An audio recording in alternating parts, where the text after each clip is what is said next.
হযরত মুহাম্মদ সাল্লাল্লাহু আলাইহি সাল্লামের জন্মের রাতের অলৌকিক ঘটনাবলী। আসসালামু আলাইকুম।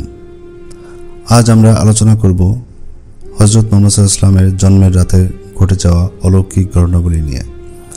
হযরত মুহাম্মদ সাল্লাল্লাহু আলাইহি সাল্লামের জন্ম শুধু একটি সাধারণ ঘটনা নয়, বরং এটি ছিল মানব ইতিহাসের সবচেয়ে গুরুত্বপূর্ণ ও মহিমান্বিত ঘটনা। তার জন্মের রাতেই আল্লাহ তাআলা এমন কিছু অলৌকিক ঘটনা ঘটিয়েছিলেন যা পৃথিবীর ইতিহাসে বিরল। আজ আমরা সেই ঘটনাগুলো নিয়ে বিস্তারিত আলোচনা করব। নবীজির জন্মের সময় ও স্থান। হযরত মুহাম্মদ সাল্লাল্লাহু আলাইহি সাল্লামের জন্ম 570 খ্রিস্টাব্দে মক্কায়। তিনি কুরাইশ বংশের হামিশি গোত্রে জন্মগ্রহণ করেন। তার পিতার নাম আব্দুল্লাহ এবং মাতার নাম আমিনা। তার জন্মের আগেই পিতা আব্দুল্লাহ মারা যান। তার জন্মের সময় মক্কা ছিল অন্ধকার ও পাপে নিমজ্জিত। মূর্তি পূজা, অন্যায় ও অত্যাচার ছিল নিত্যদিনের ঘটনা। কিন্তু হযরত মুহাম্মদ সাল্লাল্লাহু আলাইহি সাল্লামের জন্মের মাধ্যমে আল্লাহ তাআলা পৃথিবীতে আলো ও হিদায়াতের বার্তা পাঠান। জন্মের রাতে অলৌকিক ঘটনাবলী। হযরত মুহাম্মদ সাল্লাল্লাহু আলাইহি সাল্লামের জন্মের রাতে আল্লাহ তাআলা এমন কিছু অলৌকিক ঘটনা ঘটিয়েছিলেন যা পৃথিবীর ইতিহাসে বিরল। এই ঘটনাগুলো হলো: কিসরার প্রাসাদের 14টি গম্বুজ ধসে পড়া। হযরত মুহাম্মদ সাল্লাল্লাহু আলাইহি সাল্লামের জন্মের রাতে পারস্য রাজা কিসরার প্রাসাদের 14টি গম্বুজ ধসে পড়ে। এই ঘটনা ছিল একটি নিদর্শন যে তার জন্মের মাধ্যমে পৃথিবীতে একটি নতুন যুগের সূচনা হবে। সাওয়া হ্রদের পানি শুকিয়ে যাওয়া। সাওয়া হ্রদ ছিল পারস্যের একটি বিখ্যাত হ্রদ। হযরত মুহাম্মদ সাল্লাল্লাহু আলাইহি সাল্লামের জন্মের রাতে এই হ্রদের পানি সম্পূর্ণ শুকিয়ে যায়। এই ঘটনা ছিল আল্লাহর কুদরতের একটি নিদর্শন। পারস্যের অগ্নি উপাসনালয়ে আগুন নিভে যাওয়া।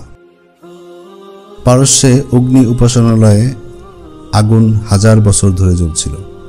হযরত মুহাম্মদ সাল্লাল্লাহু আলাইহি সাল্লামের জন্মের রাতেই এই আগুন নিভে যায়। এই ঘটনা ছিল আল্লাহর একাত্মবাদের একটি নিদর্শন। আকাশ থেকে নক্ষত্র খসে পড়া।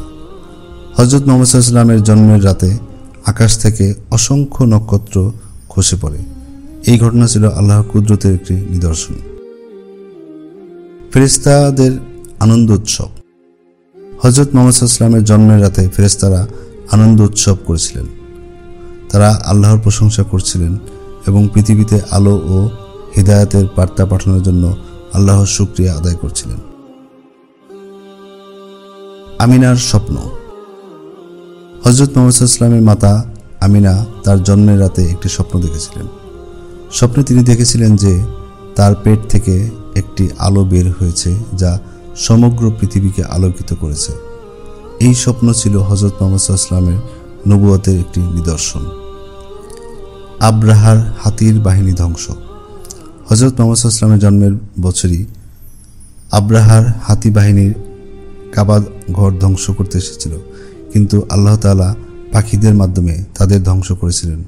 এই ঘটনা ছিল আল্লাহর কুদরতের একটি নিদর্শন। এই ঘটনাবলীর তাৎপর্য। হযরত মুহাম্মদ সাল্লাল্লাহু আলাইহি সাল্লামের জন্মের রাতে ঘটে যাওয়া এই অলৌকিক ঘটনাবলী তাৎপর্য অপরিসীম। এই ঘটনাগুলো ছিল আল্লাহর কুদরতের নিদর্শন এবং হযরত মুহাম্মদ সাল্লাল্লাহু আলাইহি সাল্লামের নবুয়তের প্রমাণ।